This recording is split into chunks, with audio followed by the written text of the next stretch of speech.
ಅಲ್ಲಿಗೆ ಹೋಗ್ಬಿಟ್ಟು ಏನ್ ಮಾಡ್ತಾ ಇದೀರಿ ನೀವು?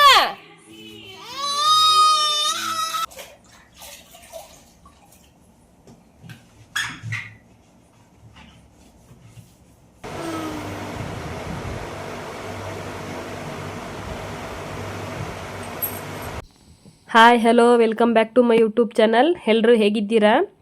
ಇನ್ನು ವರಮಹಾಲಕ್ಷ್ಮಿ ಹಬ್ಬ ಆದ್ಮೇಲೆ ನಾನು ಅಮಾವಾಸ್ಯೆ ಹಬ್ಬ ಬರೋವರೆಗೂ ವರಮಹಾಲಕ್ಷ್ಮಿ ಮುಖೋಡನ ದೇವರಿಗೆ ಹಂಗೆ ಇಟ್ಟಿರ್ತೀನಿ ಕಳಸದಲ್ಲಿ. ಅದನ್ನ ತೆಗಿಯೋದಿಲ್ಲ, ಹಂಗೇನೆ ಪೂಜೆನ ಮಾಡೋ ಅಂಥದ್ದು. ಹಂಗಾಗಿ ವರಮಹಾಲಕ್ಷ್ಮಿ ಹಬ್ಬದಲ್ಲಿ ಡೆಕೋರೇಷನ್ ಮಾಡಿರೋ ಅಂಥದ್ದನ್ನ ಯಾವುದನ್ನು ಕ್ಲೀನ್ ಮಾಡ್ಕೊಂಡಿರ್ಲಿಲ್ಲ. ಇವಾಗ ಅಮಾವಾಸ್ಯೆ ಹಬ್ಬ ಬಂತಲ್ಲ, ಹಂಗಾಗಿ ಅವಾಗ ತೆಗಿತೀನಿ. ಗೌರಿ ಹಬ್ಬ ಇದೆಲ್ಲ ಮುಗಿಯೋವರೆಗೂ ದೇವ್ರದ್ದು ವಿಗ್ರಹ ಹಂಗೆ ಇಟ್ಟಿರ್ತೀನಿ. ಹಂಗಾಗಿ ಇವತ್ತು ಅದನ್ನು ಕೂಡ ಕ್ಲೀನ್ ಮಾಡೋಣ ಅಂತ ಹೇಳಿ ತಗೊಂಡ್ ಬಂದಿದ್ದೀನಿ. ನಿಮ್ಗೂ ಕೂಡ ತೋರ್ಸೋಣ, ನಿಮ್ಗೂ ಕೂಡ ಹೆಲ್ಪ್ ಆಗ್ಬೋದೇನೋ ಯಾವ ತರ ಕ್ಲೀನ್ ಮಾಡ್ಕೊಳ್ಳೋದು, ಬೆಳ್ಳಿ ಪದಾರ್ಥನ ಯಾವ ತರ ಕ್ಲೀನ್ ಮಾಡಿದ್ರೆ ನೀಟಾಗಿ ಕಪ್ಪಾಗ್ದಲೆ ವರ್ಷಾನ್ಗಟ್ಲೆ ಇರುತ್ತೆ ಅಂತ ಹೇಳಿ. ಇದು ವರ್ಷಾನ್ಗಟ್ಲೆ ಸ್ಟೋರ್ ಮಾಡಿ ಇಡೋ ಅಂತದ್ದು. ಹಂಗಾಗಿ ಯಾವುದೇ ತರ ಕೆಮಿಕಲ್ ನ ಯೂಸ್ ಮಾಡ್ತಾ ಇಲ್ಲ ನಾನು. ಇದಕ್ಕೆ ಫಸ್ಟ್ ಮೇಕಪ್ ಮಾಡಿರೋ ಅಂತದೆಲ್ಲ ಒಂದು ನೀರಲ್ಲಿ ರಿಮೂವ್ ಮಾಡ್ಕೊಂಡ್ಬಿಡ್ತೀನಿ. ಅದಾದ್ಮೇಲೆ 10 ರೂಪಾಯಿಂದು ಕೋಲ್ಗೇಟ್ ಬರುತ್ತಲ್ಲ, ಯಾವ್ದಾದ್ರು ಸರಿ, ವೈಟ್ ಪೇಸ್ಟ್ ಆದ್ರೂ ಸರಿ, ಇಲ್ಲ ಬ್ಲೂ ಕಲರ್ ಆದ್ರೂ ಸರಿ, ಯಾವ್ದಾದ್ರು ತಗೋಬಹುದು. ಅದನ್ನ ತಗೊಂಡ್ ಬಂದು ಇಟ್ಕೊಂಡಿರೋ ಅಂತದ್ದು. ನಾನು ವರಮಹಾಲಕ್ಷ್ಮಿ ಪೂಜೆ ಮಾಡ್ಬೇಕಾದ್ರೆ ಇದನ್ನೇ ಹಾಕಿ ಕ್ಲೀನ್ ಮಾಡಿ ಇಟ್ಟಿದ್ದೆ. ಹಂಗಾಗಿ ಅದನ್ನೇ ಯೂಸ್ ಮಾಡ್ತಾ ಇರೋಂಥದ್ದು. ದೇವ್ರಿಗೆನೆ ಸಪರೇಟ್ ತಗೊಂಡ್ ಬಂದು ಇಟ್ಕೊಂಡಿರ್ತೀನಿ ಯಾವಾಗ್ಲೂ ಅಷ್ಟೇನೆ. ಬ್ರಷ್ ಆಗ್ಲಿ ಕೋಲ್ಗೇಟ್ ಆಗ್ಲಿ ಅದನ್ನೇ ಯೂಸ್ ಮಾಡೋ ಅಂತದ್ದು. ಹಂಗಾಗಿ ಇನ್ನು ಬೇರೆ ಯಾವ್ದನ್ನು ಕೂಡ ಇದಕ್ಕೆ ಅಪ್ಲೈ ಮಾಡ್ತಾ ಇಲ್ಲ. ಫಸ್ಟ್ ಕೋಲ್ಗೇಟ್ ಹಾಕ್ಬಿಟ್ಟು ಎಲ್ಲಾ ಕಡೆ ಅದನ್ನ ಸ್ಪ್ರೆಡ್ ಮಾಡ್ತಾ ಇದೀನಿ ನೀಟಾಗಿ. ಎಲ್ಲೆಲ್ಲಿ ಡಿಸೈನ್ಸ್ ಇರುತ್ತೆ ಅಲ್ಲೆಲ್ಲ ಜಾಸ್ತಿ ಹಾಕಿ ನೀಟಾಗಿ ಬ್ರಷ್ ಅಲ್ಲಿ ಅಪ್ಲೈ ಮಾಡ್ತಾ ಇದ್ದೀನಿ. ಇದಕ್ಕೆ ನೀರ್ ಹಾಕ್ಬಾರ್ದಲ್ವಾ, ಹಂಗಾಗಿ ಗಟ್ಟಿ ಇರೋದ್ರಿಂದ ಕೈಯಲ್ಲೆಲ್ಲ ಮಾಡ್ಬಿಟ್ರೆ ಅಷ್ಟು ನೀಟಾಗಿ ಹೋಗೋದಿಲ್ಲ. ಇದು ಡಿಸೈನ್ಸ್ ಬಂದಿರೋದ್ರಿಂದ ಬ್ರಷ್ ಅಲ್ಲಿ ಮಾಡಿದ್ರೆ ತುಂಬಾನೇ ಚೆನ್ನಾಗಿ ಗಲೀಜೆಲ್ಲ ಹೋಗುತ್ತೆ. ಹಂಗಾಗಿ ಇನ್ನ ಬೆಳ್ಳಿದು ಕುಂಕುಮದ ಭರಣಿ ಕೂಡ ಇದೆ, ಅದಕ್ಕೂ ಕೂಡ ಇದನ್ನೇ ಅಪ್ಲೈ ಮಾಡ್ತಾ ಇದ್ದೀನಿ. ಸ್ವಲ್ಪ ಸಬೀನ ಪೌಡರ್ನು ಹಾಕೊಂಡ್ರೆ ಇನ್ನೂ ತುಂಬಾ ಚೆನ್ನಾಗಿ ಕ್ಲೀನ್ ಆಗುತ್ತೆ. ನಾನು ಫಸ್ಟ್ ಕೋಲ್ಗೇಟ್ ಅಲ್ಲಿ ವಾಶ್ ಮಾಡ್ಬಿಟ್ಟು ಆಮೇಲೆ ಸಬೀನ ಪೌಡರ್ ಹಾಕಿ ತೊಳಿತೀನಿ. ನಾನು ಒಂದ್ಸರಿ ಏನ್ ಮಾಡ್ಬಿಟ್ಟಿದೆ ಅಂತ ಹೇಳಿದ್ರೆ, ಹಣೆಗೆ ಕುಂಕುಮನು ಮತ್ತೆ ತುಟಿಗೆ ಲಿಪ್ಸ್ಟಿಕ್ನು ಪೇಂಟ್ ಅಲ್ಲಿ ಬರ್ದ್ಬಿಟ್ಟಿದೆ. ಅದು ಹಂಗೆ ಇರ್ಲಿ ಪರ್ಮನೆಂಟ್ ಆಗಿ ಅಂತ ಹೇಳ್ಬಿಟ್ಟು. ಆಮೇಲೆ ಅಮ್ಮ ಹೇಳಿದ್ರು ಆತರ ಎಲ್ಲ ಮಾಡ್ಬಾರ್ದು, ದೇವರಿಗೆ ಕುಂಕುಮನೇ ಇಡ್ಬೇಕು ಅಂತ ಹೇಳಿ. ಹಂಗಾಗಿ ಅದು ಸ್ವಲ್ಪ ಸ್ವಲ್ಪ ಹಂಗೆ ಉಳ್ಕೊಂಡ್ಬಿಟ್ಟಿದೆ. ಆದಷ್ಟು ಟ್ರೈ ಮಾಡಿದೀನಿ ತೆಗಿಲಿಕ್ಕೆ ಅದನ್ನ, ಇನ್ನು ಚೂರ್ ಹಂಗೆ ಉಳ್ಕೊಂಡ್ಬಿಟ್ಟಿದೆ. ಜಾಸ್ತಿ ಫೋರ್ಸ್ ಮಾಡಿ ತೆಗಿಯಕ್ ಹೋದ್ರೆ ಎಲ್ಲ ಗಾರ್ ತರ ಆಗ್ಬಿಡುತ್ತೆ ಅಂತ ಹೇಳಿ ಎಷ್ಟು ಹೋಗುತ್ತೆ ಅಷ್ಟನ್ನ ವಾಶ್ ಮಾಡ್ದಾಗೆಲ್ಲ ಸ್ವಲ್ಪನೇ ರಿಮೂವ್ ಮಾಡ್ಕೊಂತಾ ಇದ್ದೀನಿ. ಹಂಗಾಗಿ ಇವಾಗ ಇಷ್ಟು ಹೋಗಿದೆ, ಇನ್ನು ಸ್ವಲ್ಪ ಇದೆ. ಹಂಗಾಗಿ ಇಷ್ಟಿದ್ರು ನಡೆಯುತ್ತೆ, ಪರವಾಗಿಲ್ಲ ಅಂತ ಹೇಳಿ ಇಟ್ಕೊಂಡಿರೋ ಅಂತದ್ದು. ನಾನು ವರಮಹಾಲಕ್ಷ್ಮಿ ಹಬ್ಬನ ಶುರು ಮಾಡಿ 8 ವರ್ಷ ಆಯ್ತು. 8 ವರ್ಷದಿಂದ ಇದೇ ತರನ ಇಟ್ಕೊಂಡಿದೀನಿ. ತುಂಬಾನೇ ಹೊಸದಾಗಿ ಕಾಣಿಸುತ್ತೆ. ಇವಾಗ ತಗೊಂಡ್ ಬಂದಿದೀವೇನೋ ಬೆಳ್ಳಿದು ಪಾತ್ರೆನ ಅಂತ ಹೇಳಿ ಅನ್ಸುತ್ತೆ. ಆ ತರ ನೀಟಾಗಿ ಇಟ್ಕೊಂಡಿದೀನಿ. ಈ ತರ ಬ್ರಷ್ ಅಲ್ಲಿ ಕೋಲ್ಗೇಟ್ ಹಾಕಿ ವಾಶ್ ಮಾಡೋದ್ರಿಂದ ತುಂಬಾನೇ ಚೆನ್ನಾಗಿರುತ್ತೆ. ವರ್ಷಾನ್ಗಟ್ಲೆ ಸ್ಟೋರ್ ಮಾಡಿ ಇಡ್ಬೋದು, ಯಾವ್ದೇ ತರ ಕಪ್ಪಾಗೋದಿಲ್ಲ. ಹಂಗಾಗಿ ನಾನು ಈ ತರನೇ ಮಾಡಿ ಬೆಳ್ಳಿ ಪಾತ್ರೆನ ತೊಳೆಯುವಂಥದ್ದು. ಹಿತ್ತಾಳೆ ಐಟಮ್ಸ್ ತೊಳಿಲಿಕ್ಕೆ ಬೇರೆ ತರ ಯೂಸ್ ಮಾಡ್ತೀನಿ, ಅದಕ್ಕೆ ಇದನ್ನ ಹಾಕ್ಬಾರ್ದು. ಹಂಗಾಗಿ ಬರೀ ಬೆಳ್ಳಿ ಪಾತ್ರೆಗೆ ಮಾತ್ರ ನಾನು ಇದನ್ನ ಯೂಸ್ ಮಾಡ್ತಾ ಇದ್ದೀನಿ. ನೀಟಾಗಿ ಎಲ್ಲಾನು ತೊಳೆದ್ಬಿಟ್ಟು ನೋಡಿ ಎಷ್ಟು ಚೆನ್ನಾಗಿ ಕಾಣಿಸ್ತಾ ಇದೆ ಅಂತ ಹೇಳ್ಬಿಟ್ಟು. ಇನ್ನ ವಿಂಡೋ ಇಂದ ಬೆಳಕ್ ಬರ್ತಾ ಇದೆ, ಹಂಗಾಗಿ ಅಷ್ಟು ಕ್ಲಿಯರೆನ್ಸ್ ಕಾಣಿಸ್ತಾ ಇಲ್ಲ ಅಂತ ಅನ್ಕೊಂಡಿದೀನಿ. ವಿಡಿಯೋ ಮಾಡ್ಬೇಕಾದ್ರೆ ನಾನು ಸರಿಯಾಗಿ ನೋಡ್ಕೊಳ್ಳಿಲ್ಲ. ಈಗ ಟಿಶ್ಯೂ ಪೇಪರ್ ತಗೊಂಡು ನೀಟಾಗಿ ಎಲ್ಲಾ ಕಡೆ ನೀರ್ನ ಒರೆಸ್ಬಿಟ್ಟು ಇಡ್ತಾ ಇರೋ ಅಂತದ್ದು. ನಾವ್ ಎಷ್ಟು ತೊಳಿತೀವೋ ಅಷ್ಟು ಮುಖ್ಯ ಅಲ್ಲ, ಫಸ್ಟ್ ನೀರಲ್ಲಿ ನೀಟಾಗಿ ಒರೆಸ್ಬೇಕು. ಒಂದು ಚೂರು ನೀರ್ ಬಿಡ್ದಂಗೆ ಟಿಶ್ಯೂ ಪೇಪರ್ ಅಲ್ಲಿ ಒರೆಸ್ಬೇಕು. ಇಲ್ಲ ಅಂತಂದ್ರೆ ನೀರ್ನ ಬಿಟ್ಟಷ್ಟು ಅಲ್ಲಲ್ಲೇ ಬ್ಲಾಕ್ ತರ ಆಗ್ಬಿಡುತ್ತೆ. ಹಂಗಾಗಿ ಟಿಶ್ಯೂ ಪೇಪರ್ ಅಲ್ಲಿ ಕ್ಲೀನ್ ಮಾಡ್ತಾ ಇರೋಂಥದ್ದು. ಇವಾಗ ನೋಡ್ತಾ ಇರ್ಬೋದು ಎಷ್ಟು ನೀಟಾಗಿ ಕಾಣಿಸ್ತಾ ಇದೆ ಅಂತ ಹೇಳ್ಬಿಟ್ಟು. ಇನ್ನೂ ಹೊಸ ತರ ಕಾಣಿಸ್ತಾ ಇರುತ್ತೆ. 8 ವರ್ಷ ಆಯ್ತು ನಾನು ಇದನ್ನ ತಗೊಂಡು. ಹಂಗಾಗಿ ಈ ತರ ಇಟ್ಕೊಂಡಿದೀನಿ. ಈ ತರ ಮಾಡೋದ್ರಿಂದ ತುಂಬಾನೇ ಚೆನ್ನಾಗಿರುತ್ತೆ. ಯಾವ್ದೇ ತರ ಕ್ರಾಚಸ್ ಆಗೋದಿಲ್ಲ, ಏನು ಇಲ್ಲ. ನೀವೇ ನೋಡಿ, ಒಂದೇ ಒಂದು ಕ್ರಾಚಸ್ ಕೂಡ ಬಿದ್ದಿಲ್ಲ. ತುಂಬಾನೇ ನೀಟಾಗಿ ಇಟ್ಕೊಂಡಿದೀನಿ. ನಮ್ಮ ಮನೇಲಿ ಇರೋದು ಬೆಳ್ಳಿ ಪಾತ್ರೆ ಇಷ್ಟೇನೆ. ಇನ್ ಮಿಕ್ಕಿದ್ದೆಲ್ಲ ಹಿತ್ತಾಳೆ ಐಟಮ್ನೇ ಇಟ್ಕೊಂಡಿರೋ ಅಂತದ್ದು. ಇದೆರಡು ಮಾತ್ರ ನಾನು ತುಂಬಾ ಇಷ್ಟಪಟ್ಟು ತಗೊಂಡಿದ್ದೆ ಬೆಳ್ಳಿ ಐಟಮ್ನ. ಹಂಗಾಗಿ ಇಷ್ಟನ್ನೇ ನೀಟಾಗಿ ಕ್ಲೀನ್ ಮಾಡಿ ಎತ್ತಿಟ್ಕೊಂಡ್ಬಿಡ್ತೀನಿ. ಇನ್ನು ನೆಕ್ಸ್ಟ್ ವರ್ಷ ವರಮಹಾಲಕ್ಷ್ಮಿ ಹಬ್ಬಕ್ಕೆ ತೆಗಿಯುವಂಥದ್ದು. ಹಂಗಾಗಿ ಎಲ್ಲಾನು ನೀಟಾಗಿ ಒರೆಸ್ಬಿಟ್ಟು ಕ್ಲೀನ್ ಮಾಡಿ ಎತ್ತಿಟ್ಕೊಂಡಿದ್ದೀನಿ. ಕುಂಕುಮದ ಭರಣಿನೂ ಅಷ್ಟೇನೆ. ನೋಡಿ ಎಷ್ಟು ಹೊಸ ತರ ಕಾಣಿಸ್ತಾ ಇದೆ. ಇವಾಗ ತಗೊಂಡ್ ಬಂದಿದೀವೇನೋ ಅಂತ ಹೇಳಿ ಅನ್ಸುತ್ತೆ. ಅದು ಡಿಸೈನ್ಸ್ ಅದೇ ತರನೇ ಬಂದಿರೋದು. ಬ್ಲಾಕ್ ತರ ಕಾಣಿಸ್ತಾ ಇದೆ ಅಂತ ಹೇಳಿ ಮತ್ತೆ ಕಮೆಂಟ್ಸ್ ಹಾಕ್ಬೇಡಿ. ಇನ್ನು ನಾಳೆ ಶುಕ್ರವಾರ ಆಗಿರೋದ್ರಿಂದ ಇವತ್ತು ಗುರುವಾರನೇ ಎಲ್ಲಾನು ಕ್ಲೀನ್ ಮಾಡಿ ಇಟ್ಕೊಂತಾ ಇದ್ದೀನಿ. ನಾಳೆ ಹೆಲ್ಪ್ ಆಗುತ್ತೆ ನೀಟಾಗಿ ಕ್ಲೀನ್ ಮಾಡ್ಲಿಕ್ಕೆ ಅಂತ ಹೇಳಿ. ನಾನು ಇನ್ನ ಒಂದು ವಾರ ಊರ್ಗ್ ಹೋಗ್ಬಿಟ್ಟಿದ್ನಲ್ವಾ, ನಮ್ಮ ಅತ್ತೆಗೆ ಆವಾಗ ಹಚ್ಚಿತ್ತು ಅಂತ ಹೇಳ್ಬಿಟ್ಟು. ಹಂಗಾಗಿ ಮನೆ ಏನು ಕ್ಲೀನ್ ಮಾಡ್ಕೊಂಡೇ ಇರ್ಲಿಲ್ಲ. ಶಿವು ಇದೆಲ್ಲ ನೀಟಾಗಿ ಕ್ಲೀನ್ ಮಾಡ್ಕೊಳ್ಳಿಕ್ಕೆ ಅವರು ಅಷ್ಟಾಗಿ ಇಷ್ಟಪಡೋದಿಲ್ಲ. ಹಂಗಾಗಿ ಇವತ್ತು ಫ್ರಿಜ್ಜು ಕೂಡ ಸ್ವಲ್ಪ ಸ್ಮೆಲ್ ಬಂದಂಗೆ ಆಗ್ತಾ ಇತ್ತು. ವರಮಹಾಲಕ್ಷ್ಮಿ ಹಬ್ಬದಲ್ಲಿ ಕ್ಲೀನ್ ಮಾಡಿರೋ ಅಂಥದ್ದು. ಹಂಗಾಗಿ ಇವತ್ತು ಅದನ್ನು ಸಹಿತ ಕ್ಲೀನ್ ಮಾಡೋಣ ಅಂತ ಹೇಳಿ ಬಂದಿದ್ದೀನಿ. ಅಪ್ಪು ನೋಡಿ ಇದ್ರೊಳಗಡೆನೆ ಬಂದು ಸೇರ್ಕೊಂಡ್ಬಿಟ್ಟಿದ್ದಾಳೆ. ಏನು ಇವತ್ತು ಈ ತರ ಎಲ್ಲ ತೆಗ್ದ್ಬಿಟ್ಟಿದಾರಲ್ಲ ಅಂತ ಹೇಳಿ. ವರಮಹಾಲಕ್ಷ್ಮಿಲಿ ಕ್ಲೀನ್ ಮಾಡುವಾಗ ಅವಳು ಮಲ್ಕೊಂಡಿದ್ಲು, ಅವಳಿಗೆ ಗೊತ್ತಿಲ್ಲ.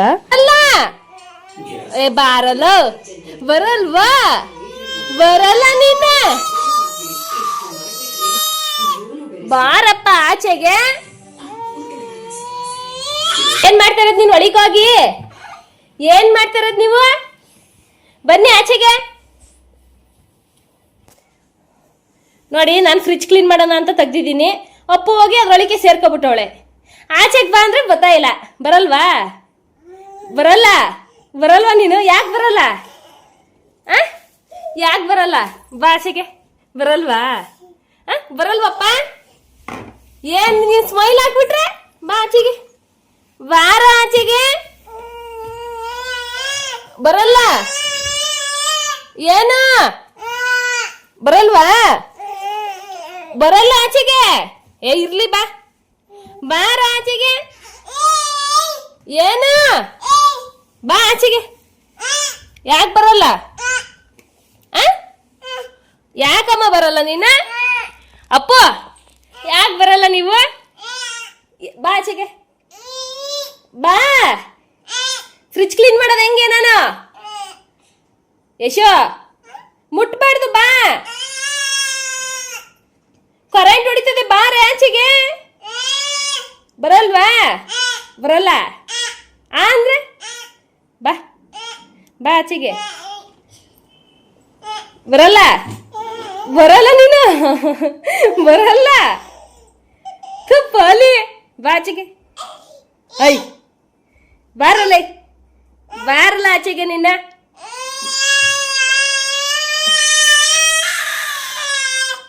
ಬಾರೆ ಆಚೆಗೆ. ಅಮ್ಮ ಯಶುಮಾ ಬ್ಯಾಂಗಲ್ ಬಂಗಾರಿ ಅಲ್ಲವೇ? ನೀವು ಬ್ಯಾಂಗಲ್ ಬಂಗಾರಿ ಮಾಡ್ತಾ ಇದ್ದೀರಿ. ಮಾಡಿ ಬ್ಯಾಂಗಲ್ ಬಂಗಾರಿ ಯಶುಮನಿ ಸಿಂಗಾರಿ ಫೀಲಿಂಗ್ ದೂರಿ ಯಶುಮನಿ ಬಂಗಾರಿ ಮಾಡಿ. ಮೆಟ್ಲತ್ಕೊಂಡು ಹೋಯ್ತಾ ಇದೀಯ ಅದೇನು? ಮೆಟ್ಲತ್ಕೊಂಡು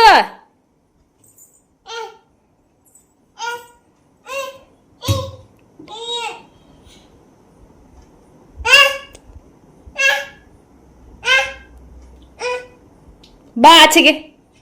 ಬಾರೆ ಆಚೆಗೆ.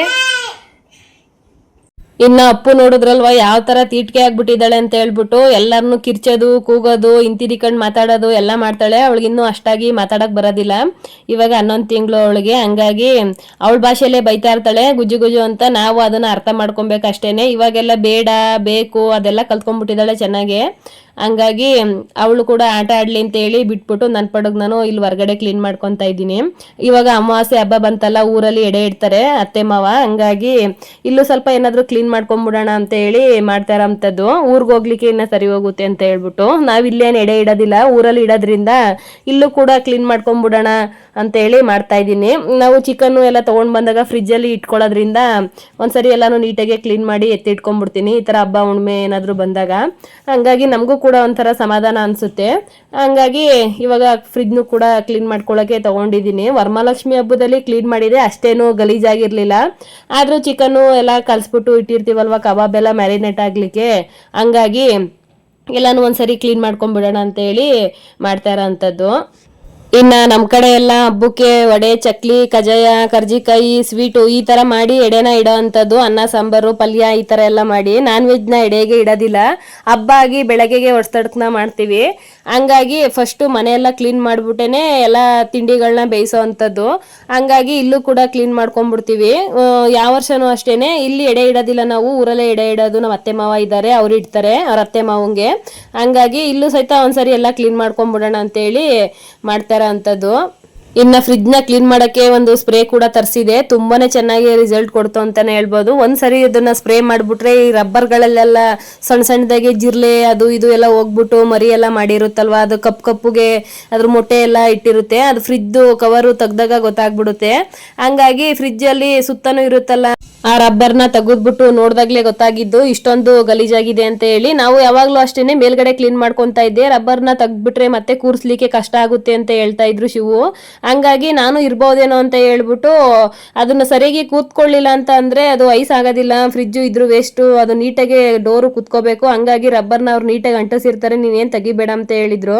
ಆದ್ರೂ ಇವತ್ತು ತೆಗ್ದೇ ಬಿಡೋಣ ಅಂತ ಹೇಳಿ ಪೂರ್ತಿ ಎಲ್ಲಾನು ತೆಗ್ದೆ ನೋಡೋಣ ಯಾವ ತರ ಆಗುತ್ತೆ ಅಂತ ಹೇಳ್ಬಿಟ್ಟು ತುಂಬಾನೇ ಅಂದರೆ ತುಂಬ ಗಲೀಜಾಗ್ಬಿಟ್ಟಿತ್ತು ಒಳಗಡೆ ಅಂತೂ. ಫಸ್ಟು ನಾವು ಇನ್ನೊಂದು ಮನೇಲಿ ಇದ್ವಿ, ಆ ಮನೇಲಿ ಜಿರ್ಲೆ ತುಂಬಾನೇ ಇತ್ತು ಅಂತಲೇ ಹೇಳ್ಬೋದು. ಹೋಗಿ ಹೋಗಿ ಅಲ್ಲೆಲ್ಲ ಮೊಟ್ಟೆ ಇಟ್ಬಿಟ್ಟಿತ್ತು. ಹಂಗಾಗಿ ಇವಾಗ ಸುತ್ತ ಇರೋ ಇದನ್ನು ರಬ್ಬರ್ನು ಕೂಡ ತೆಗೆದ್ಬಿಟ್ಟು ನಾನು ಕ್ಲೀನ್ ಮಾಡಲಿಕ್ಕೆ ಇಟ್ಕೊಂಡಿದ್ದೀನಿ. ತುಂಬಾನೇ ಅಂದರೆ ತುಂಬ ಗಲೀಜಾಗಿತ್ತು. ಬಟ್ಟೆ ಉಜ್ಜೆ ಬ್ರಷ್ ಬರುತ್ತಲ್ಲ, ಅದರಲ್ಲಿ ನೀಟಾಗಿ ಒಂದೇ ವಾಶ್ಗೆ ಕ್ಲೀನ್ ಮಾಡಿಬಿಟ್ಟು ಅದನ್ನು ಕೂಡ ಇವಾಗ ನೀಟಾಗಿ ಅಂಟಿಸಿದ್ದೀನಿ. ನೀಟಾಗಿ ಕುತ್ಕೊಂಡಿದೆ ಅಂತಲೇ ಹೇಳ್ಬೋದು. ನಾನು ಫಸ್ಟು ಬರೀ ಮೇಲ್ಮೇಲೆ ಕ್ಲೀನ್ ಮಾಡ್ಕೊಂಡ್ಬಿಡ್ತಾ ಇದ್ದೆ, ಅದು ಒಳಗಡೆ ಎಲ್ಲ ತೆಗೆದು ಕ್ಲೀನ್ ಮಾಡ್ತಾ ಇರಲಿಲ್ಲ. ಹಂಗಾಗಿ ಇವತ್ತು ತುಂಬಾನೇ ಡೀಪ್ ಕ್ಲೀನ್ ಮಾಡಿದೆ ಫ್ರಿಜ್ನ ಅಂತಲೇ ಹೇಳ್ಬೋದು. ತುಂಬಾನೇ ಖುಷಿ ಆಯಿತು. ಈ ಥರ ಯಾವತ್ತೂ ನಾನು ಫ್ರಿಜ್ನ ಕ್ಲೀನ್ ಮಾಡ್ಕೊಂಡಿರಲಿಲ್ಲ. ಹಂಗಾಗಿ ನಾಳೆ ಶುಕ್ರವಾರ ಇರೋದ್ರಿಂದ ಎಲ್ಲಾನು ಕ್ಲೀನ್ ಮಾಡ್ಕೊಂಡ್ಬಿಟ್ಟು ಮನೇನ ಪೂಜೆ ಕೂಡ ಮಾಡಿಬಿಟ್ಟು ಊರಿಗೆ ಹೋಗೋಣ ಅಂತ ಹೇಳಿ ಹೊರಟಿದ್ದೀನಿ.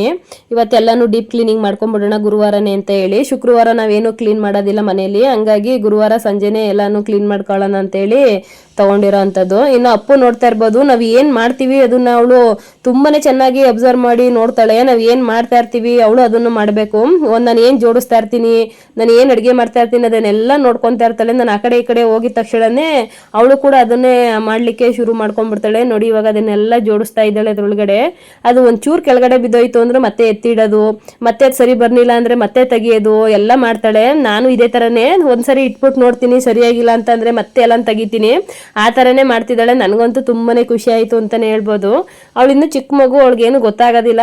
ಆದರೆ ಅವಳಿಗೆ ಅವಳದೇ ಆದ ಆಟಗಳಿರುತ್ತಲ್ವ, ಹಂಗಾಗಿ ಅವಳು ಕೂಡ ಎಂಜಾಯ್ ಮಾಡಿಕೊಂಡು ಆಟನ ಆಡ್ತಾಳೆ. ಇನ್ನು ಯಶು ಈ ಥರ ಮಾಡುವಾಗ ನಾನು ಯಾವುದೇ ಥರ ಅವಳಿಗೆ ಅದ್ಲಿಸೋದು ಬೈಯೋದು ಏನು ಮಾಡ್ಲಿಕ್ಕೆ ಹೋಗೋದಿಲ್ಲ. ಅವಳು ತುಂಬಾನೇ ಎಂಜಾಯ್ ಮಾಡ್ಕೊಂಡು ಆಟ ಆಡೋದನ್ನ ನಾನು ಕೂಡ ಎಂಜಾಯ್ ಮಾಡ್ತೀನಿ ಅಂತಲೇ ಹೇಳ್ಬೋದು. ಮಕ್ಕಳು ಇವಾಗ ಆಟ ಆಡೋದನ್ನ ನೋಡಬೇಕೇ ಹೊರತು ನಾವು ದೊಡ್ಡವಳಾದ್ಮೇಲೆ ಆಟ ಆಡು ಇವಾಗ ಅಂತ ಹೇಳಿ ನಾವು ಆಟ ಆಡಿಸ್ಲಿಕ್ಕಾಗಲ್ಲ. ಇವಾಗ ನಾವುಗಳೆಲ್ಲ ಈ ಥರ ಆಟ ಆಡ್ಲಿಕ್ಕೆ ಆಗೋದಿಲ್ವಲ್ಲ, ಹಂಗಾಗಿ ಅವಳದು ಪ್ರತಿಯೊಂದು ಮೂಮೆಂಟ್ಸು ಒಂದು ವಿಡಿಯೋನು ಕೂಡ ನಾನು ಕ್ಯಾಪ್ಚರ್ ಮಾಡಿ ಇಟ್ಕೊತೀನಿ. ನಂಗೆ ತುಂಬಾನೇ ಇಷ್ಟ ಆಗುತ್ತೆ. ನಮಗೆಲ್ಲ ನಮ್ಮ ಅಪ್ಪ ನಮ್ಮ ಫೋಟೋ ಹೊಡ್ಸಿದ್ದೆ ಗ್ಯಾಪ್ನುಕ್ಕಿಲ್ಲ, ಹಂಗಾಗಿ ನಮ್ಮ ಅಪ್ಪದು ಎಲ್ಲಾನು ಇಟ್ಕೋಬೇಕು ಅಂತ ಹೇಳಿ ನನಗೆ ತುಂಬಾನೇ ಆಸೆ. ಇನ್ನು ನೈಟು ನಾವೆಲ್ಲ ಮಲ್ಕೊಂಡಿದೀವಿ, ಲೈಟ್ನ ಕೂಡ ಆಫ್ ಮಾಡಿಬಿಟ್ಟು ಇವಳು ಬಂದು ಸ್ವಿಚ್ ಇದೆ ಮಂಚದ ಹತ್ರ ಬಂದು ಅಲ್ಲಿ ಆನ್ ಮಾಡ್ಕೊಂಡ್ಬಿಟ್ಟು ಮಿರರ್ ನೋಡ್ಕೊಂಡು ಡ್ಯಾನ್ಸ್ ಮಾಡೋದು, ಮಿರರ್ ಜೊತೆ ಮಾತಾಡೋದು, ಆ ಥರ ಎಲ್ಲ ಮಾಡ್ತಾ ಇದ್ಲು. ಅವಳಿಗೆ ಗೊತ್ತೇ ಇಲ್ಲ ನಾನು ವಿಡಿಯೋ ಮಾಡ್ತಾ ಇರೋದು. ಅದು ಲೈಟ್ ನೋಡ್ಬಿಟ್ಟು ಅವಾಗ ತಿರುಗಿ ನೋಡಿದ್ಲು. ಅವಳಿಗೊಂಥರ ಖುಷಿ ಇದೆಲ್ಲ ನೋಡ್ಬಿಟ್ರೆ. ಇವಾಗ ಬಂದು ಮೊಬೈಲ್ನ ಕಿತ್ಕೊಳ್ಳೋಕ್ಕೆ ತುಂಬಾನೇ ಟ್ರೈ ಮಾಡ್ತಾಳೆ. ತುಂಬಾನೇ ತೀಟ್ಕೆ ಆಗ್ಬಿಟ್ಟಿದ್ದಾಳೆ. ಕಚ್ಚೋದು, ಗಿಂಟದು, ಕಿರ್ಚೋದು ಈ ಥರ ಎಲ್ಲ ಮಾಡಲಿಕ್ಕೆ ಶುರು ಮಾಡ್ಕೊಂಡ್ಬಿಟ್ಟಿದ್ದಾಳೆ. ಈ ನಡುವೆ ಅಂತೂ ಸಿಕ್ಕಾಬಟ್ಟೆ ಆಟ ಮಾಡಲಿಕ್ಕೆ ಶುರು ಮಾಡ್ಕೊಂಡಿದ್ದಾಳೆ ಅಂತಲೇ ಹೇಳ್ಬೋದು. ಆದರೂ ಕೂಡ ಅದನ್ನೆಲ್ಲ ನಾವು ಎಂಜಾಯ್ ಮಾಡ್ತೀವಿ, ಯಾವುದು ಕೂಡ ಖಂಡಿಸಕ್ಕೆ ಹೋಗೋದಿಲ್ಲ. ಇನ್ನೂ ಚಿಕ್ಕ ಮಗು ಅಲ್ವಾ, ಆಟ ಆಡಲಿ ಅಂತ ಹೇಳಿ. 5 ವರ್ಷ ಅಲ್ದಲೆ ಮಕ್ಕಳನ್ನ ಯಾರೂ ಶಿಕ್ಷಿಸಬಾರ್ದು ಅಂತ ಹೇಳ್ತಾರೆ. ಹಂಗಾಗಿ ಇನ್ನು ದೇವ್ರ ಮನೆಯೂ ಕೂಡ ನೈಟೇ ಕ್ಲೀನ್ ಮಾಡ್ಕೊಳ್ಳೋಣ ಅಂತ ಹೇಳಿ ಸ್ನಾನ ಕೂಡ ಮಾಡಿದ್ನಲ್ವಾ ಅಂತ ಹೇಳಿ ಎಲ್ಲಾನು ಪೂಜೆ ಸಾಮಾನು ಕೂಡ ತೊಳೆದು ಇಟ್ಕೊಂಡ್ಬಿಡೋಣ ಅಂತೇಳಿ ತೊಳಿತಾರ ಅಂಥದ್ದು. ನಾನು ಸ್ವಲ್ಪನೇ ಇಟ್ಕೊಂಡಿರೋ ಅಂಥದ್ದು, ಜಾಸ್ತಿ ಇಟ್ಬಿಟ್ರೆ ಅದು ಕ್ಲೀನ್ ಮಾಡ್ಲಿಕ್ಕೂ ಕಷ್ಟ, ಮತ್ತೆ ನನಗೆ ಓವರ್ ಡೆಕೋರೇಷನ್ ಅಂತ ಹೇಳಿ ಅನಿಸುತ್ತೆ. ಹಂಗಾಗಿ ಸಿಂಪಲ್ ಆಗೇ ಇಟ್ಕೊಂಡಿದ್ದೀನಿ. ಇವಾಗಲೇ ಕೂಡ ಎಲ್ಲಾನು ಕ್ಲೀನ್ ಮಾಡಿ ದೇವರಿಗೆ ನಾಮ ಎಲ್ಲ ಹಚ್ಬಿಟ್ಟು ಕಳಸ ಎಲ್ಲ ನೀಟಾಗಿ ಇಟ್ಕೊಂಡ್ಬಿಡ್ತೀನಿ. ಬೆಳಗ್ಗೆ ಎದ್ದು ಹೂವು ಹಾಕ್ಬಿಟ್ಟು ಪೂಜೆನ ಮಾಡೋ ಅಂಥದ್ದು. ಯಶು ಇದ್ದಾಳಲ್ಲ, ಒಂದೊಂದ್ಸರಿ ನನಗೆ ಟೈಮ್ ಆಗೋದಿಲ್ಲ ಪೂಜೆ ಮಾಡಲಿಕ್ಕೆ. ಮೊದಲೆಲ್ಲ ಒಂದೇ ದಿನನೇ ಮಾಡ್ಕೊತಾ ಇದ್ದೆ ಬೆಳಗ್ಗೆ ಎದ್ದು. ಇವಾಗ ನೈಟು ಸ್ವಲ್ಪ ಏನಾದರೂ ಡೆಕೋರೇಷನ್ ಮಾಡಿ ಇಟ್ಕೊತೀನಿ. ಹಂಗಾಗಿ ಇವಾಗ ಕೂಡ ಎಲ್ಲನೂ ರೆಡಿ ಮಾಡ್ಕೊತಾ ಇದ್ದೀನಿ. ನನಗೆ ಮಾತ್ರ ಪೂಜೆ ಮಾಡಲಿಕ್ಕೆ ಬಂದೆ ಅಂತ ಹೇಳಿದ್ರೆ 2 ಅವರ್ ಆದರೂ ಮಿನಿಮಮ್ ಬೇಕೇ ಬೇಕು. ನನಗೆ ಅರ್ಜೆಂಟಲ್ಲಿ ಪೂಜೆ ಮಾಡೋದು ಇಷ್ಟನೂ ಆಗೋದಿಲ್ಲ, ಆ ಥರ ಪೂಜೆನ ನಾನು ಮಾಡಲಿಕ್ಕೂ ಹೋಗೋದಿಲ್ಲ. ಹಂಗಾಗಿ ಆದಷ್ಟು ನೈಟು ಸ್ವಲ್ಪ ಏನಾದರೂ ಹೆಲ್ಪ್ ಮಾಡಿ ಇಟ್ಕೊತೀನಿ, ಬೆಳಗ್ಗೆ ಎದ್ದು ತುಂಬಾ ಈಸಿ ಆಗುತ್ತೆ ಅಂತ ಹೇಳ್ಬಿಟ್ಟು. ಹಂಗಾಗಿ ಇವಾಗ ಅದನ್ನು ಕೂಡ ಮಾಡ್ಕೊತಾ ಇರೋ ಅಂಥದ್ದು.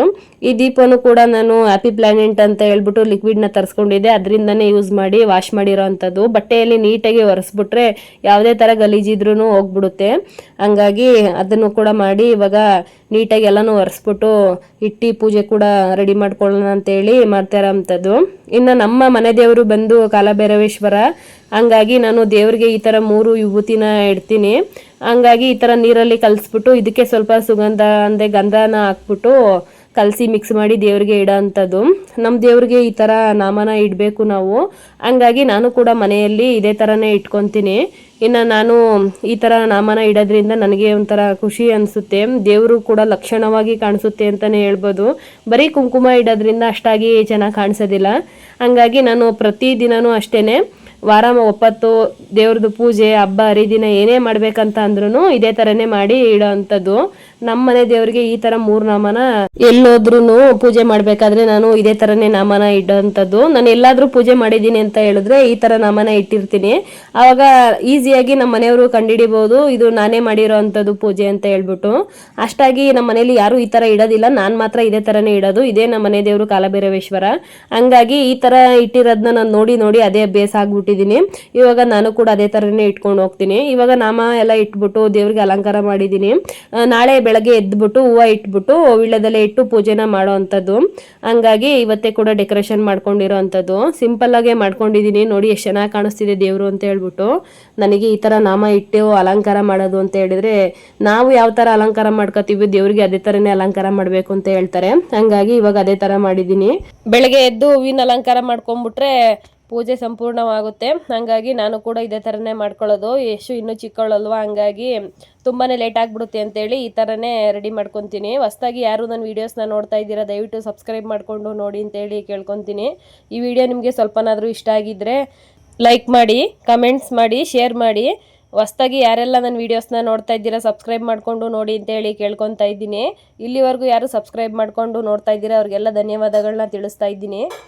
ನೆಕ್ಸ್ಟ್ ವಿಡಿಯೋದಲ್ಲಿ ಸಿಗ್ತೀನಿ. ಅಲ್ಲಿವರೆಗೂ ಬಾಯ್ ಬಾಯ್.